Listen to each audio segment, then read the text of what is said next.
Hi, I'm Corey. Welcome to Creating with Scraps. Earlier this month, I came on and showed you part of a collaboration with Tracy Fox Creative and the Creep on June, and I took the matchbox and created a hinge.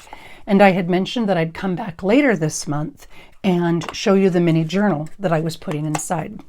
However, since that time, because it's a collaboration, several people have done absolutely gorgeous, creative, clever mini journals to put inside.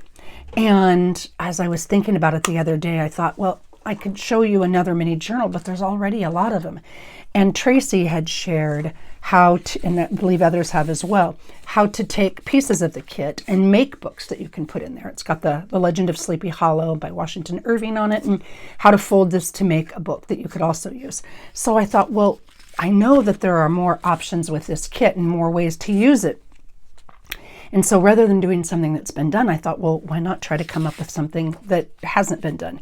And if it has been done, my deepest apologies, because I haven't yet had an opportunity to watch all the videos, but I'm close and I haven't seen it yet. So what I decided to do instead is use the Matchbox kit itself and pieces from the kit and make a little mini book folio. And that's kind of what I've done. So taking this piece I am not using this time, though you could certainly use pieces from it to make it more interactive and more of a folio. But using this piece from the kit, the Matchbox itself, not the wrap that goes around the Matchbox, but using this piece, I am going to show you how you can make this little mini booklet folio. And inside is just a little mini notepad. And it doesn't take a lot of alteration, doesn't take very many special tools. I mean, you could put a Velcro closure on if you like, as I did, but you don't have to. And it's, fairly flat. You could always make it thicker or thinner based on the size of the booklet you put inside. And you can do it creepy or not creepy based on your personal preferences.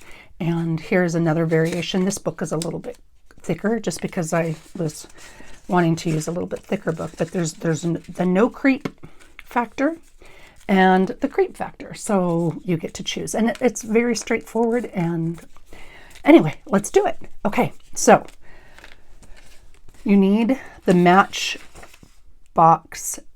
base. So with the box you have the drawer option, right? This piece right here.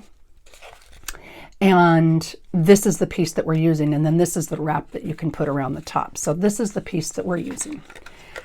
And these I had already cut, and you can cut them just like you would as per Tracy's directions. And I will show you, let's see, how do I want to do it? I want this to be the top. So you've got it cut out, and you can decide which orientation works best for you, because when you fold it, you can either have the eyes, or you can have, for this particular piece, if I were using the concrete or cement one, it wouldn't have, it wouldn't make a difference, I guess, as to which piece I chose to fold up. All right, so I'm going to use this one simply so you can see. And I think I want the murderer, because a group of ravens is called a murder, and that's kind of cool. So I'm going to save this piece. So I've got my box base, and I am going to cut, and it's already been cut out, and I am going to cut off one of the two side flaps, one of the two flaps with the phalanges or hinges, basically. And so I'm choosing to cut this one, but it really truly doesn't matter which one you cut. And I'm going to trim it off there. And I'll put this aside in case I want to use it for decoration later on. All right, so this is what you're left with. Then with the other hinged flap, I'm going to cut the top rectangle off. The piece with the flaps I'm leaving intact because that's going to be my inside pocket, but I'm going to cut this rectangle off. And again, I can use that later on for something else. But I'm trimming that off. So this is what I'm left with. I'm left with the side bits and then one piece of one hinge. And that's all the trimming I'm going to do, well, with the trimmer. Now these two flaps, these ones that would normally be folded in for the Matchbox, I'm going to cut each one of those in half. And so I've already cut out my box, right, per direction. So I'm cutting half of that off and cutting half of this off. And in order to make it fold more neatly, I'm going to take off a bit on each edge. So I'll just kind of angle it down like that as a diagonal, and just not a lot. I'm not measuring it, just a little bit to take it in so that when I fold that to make my hinged pocket, the paper doesn't impede the fold. So trimming that down just a bit. And the beauty of this is you can come back in and trim. Like you can see here, I didn't cut it as neatly as I should, so I can easily come back and trim it down. There we go, get that a little extra bit off. And same thing here.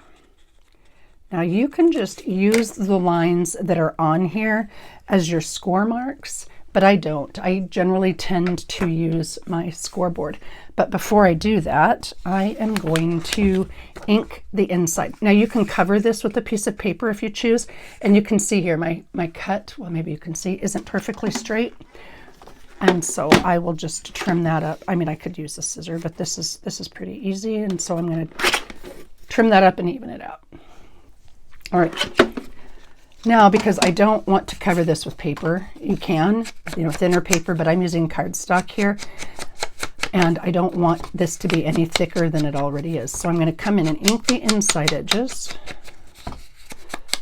and I am going to use a brush and just add a little bit of color here, so that when the booklet is in the back, it's just kind of not so stark white.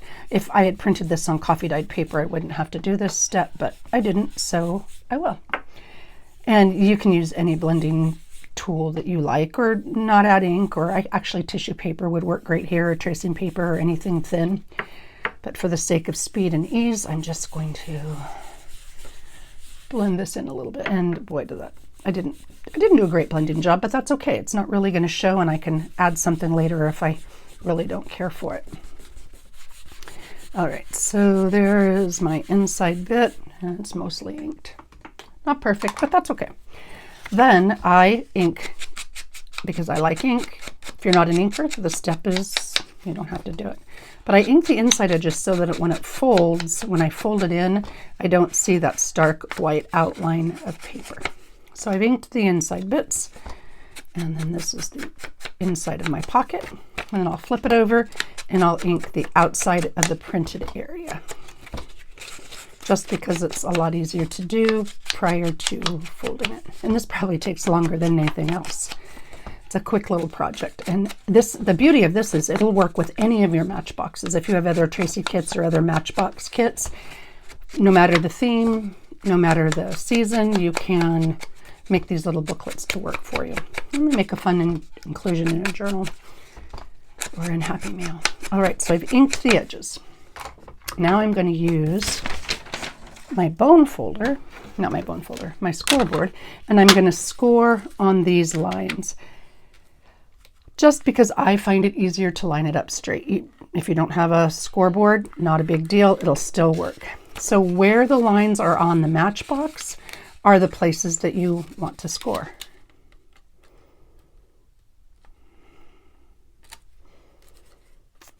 Let's see if I've got that straight. Yeah. All right. And then these, so I've scored, and I'll use my bone folder to crease that down. And scored this, and again, use my bone folder to crease it down. And you can do it either way. You can score along these lines now, or you can glue. And I don't know that one way is better than the other. I actually think I prefer gluing these flaps down now, because it creates a little bit thicker and it makes it easier for me to gauge exactly where to score. Because on any score line, you can score just to the inside edge or just to the outside edge, So I find it a little easier if I glue it and glue this down first. It honestly, truly doesn't matter in the least. You can glue before or after. So glued that down and glued this flap down. And again, I've just folded and glued right where the matchbox fold is. All right. All right, so that is the front. Now I'm going to fold this up. And again, I will score it simply because I find it a little bit easier to make sure that it's straight when I score it. And I'll fold this up.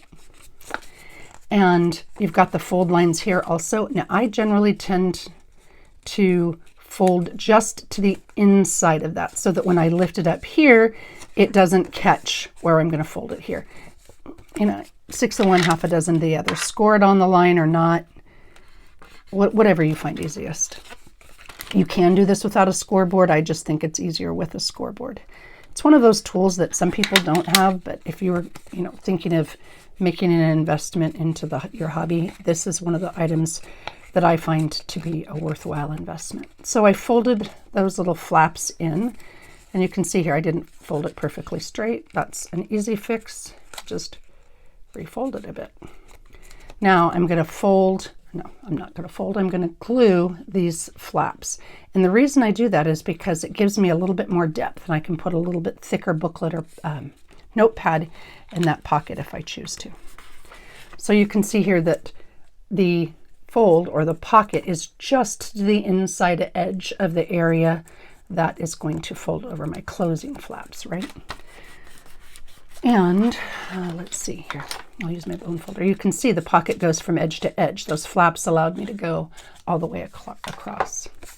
And then the last fold is this one here. And now this one, I don't want to say there's a right or a wrong way to do it, but I find it easier because this is already thicker. Both of these pieces are already thicker. I find it easiest to fold this in half and fold this in half and meet up the edges, right? To make my lines match or meet right here. And then I can push down and use my bone folder to push that, because it's a couple like 4-6 layers of cardstock there, so it's kind of hefty. Bone folder helps make that crease a little bit easier, and it allows me to more closely match the bottom and the top edges. Then I'll ink these up, ink the edges up where I folded. Oh, there's a little ugly spot, so I'll just trim the ugly spot off. That's one of the beauties of ink. If you're an inker, it hides ugly spots. Well, it helps hide ugly spots anyway. And then I'll ink that edge, and I will, you can see there's just a little hinge spot. There. And glue, ink and glue. All right. And then this is your little booklet, or your little folio, I guess. Now my raven is sideways, and some people don't mind that in the least. I'm not a fan.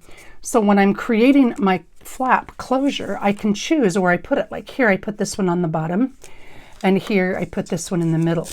So in this case, because of the raven being sideways, I would probably put a hinged piece here. And you can use anything.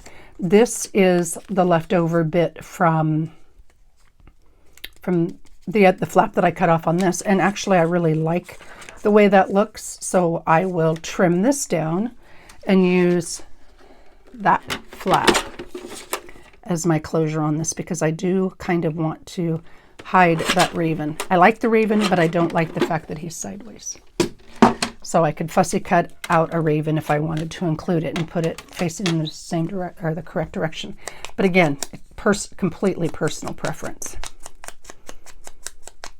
And so I will ink the front, and I ink the back of this simply because part of it is going to show. So I'm going to glue down half of this onto my booklet front, and then the other half I am going to put Velcro dots on, and so that piece is going to show. So when I open up the book, this white back will show. So I'll just put a little bit of ink around the edge so that it blends a little better. All right. Then it still needs to be creased a little bit more, because again, that's a lot of layers of thick cardstock. And I'm going to put this hinge down at the bottom to hide that raven. Well, you know what? I don't mind his tail showing because you can't really tell what it is. So I could bring it up a little bit like that if I wanted to. And you know what? Maybe I will. What the heck? So I'm going to glue just about half of the back of this place it down. And the beauty of this is it's the right width already. You don't have to guess how far to go because it's designed to fit that width. All right, so got that glued down, and now I'm going to put a Velcro dot on the back. Now these Velcro dots are sticky back, so you don't have to do this next step, but I just generally tend to because I feel like it holds it a little bit better. So I put a little bit of glue down, and in fact, you know what? I didn't close to the edge there, so I'll put a little bit more glue in. And I will put a little bit of glue here. Now this part, you have to wait a few minutes before you open it up to let that glue dry, because what happens if I open this right now, I'm just going to peel that Velcro dot off just because the glue hasn't had time to set. So I am going to cheat and see if I can separate it so that you don't have to sit and wait for the glue to dry.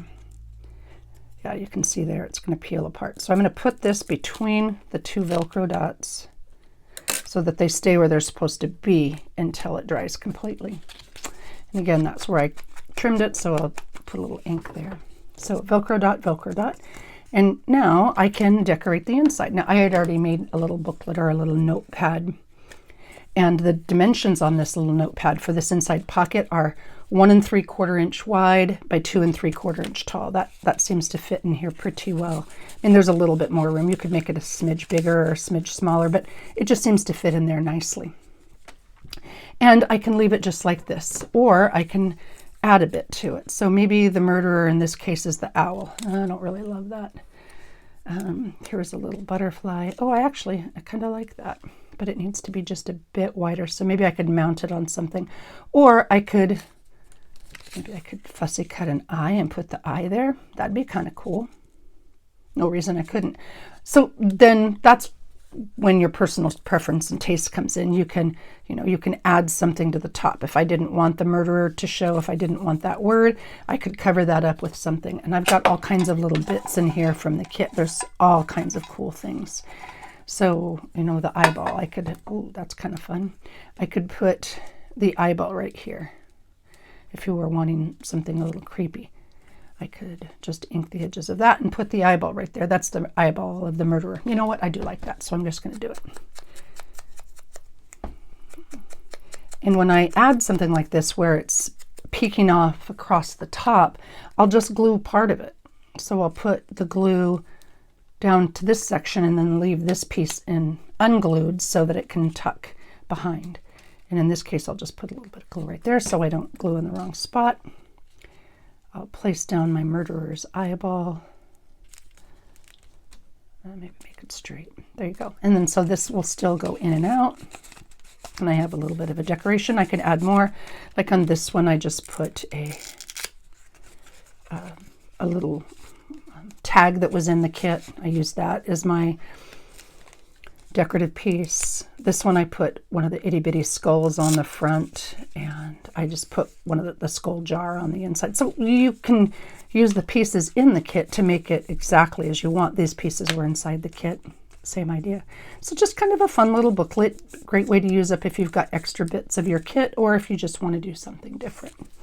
So there you go. Thank you very much for watching, for joining Creep on June. In the more box below, I will include a playlist if you've not been able to watch others' videos, or if you want to continue on. There's a couple more days left this month, and there's another Matchbox folio booklet for you. Thank you for watching. Take care and happy creating.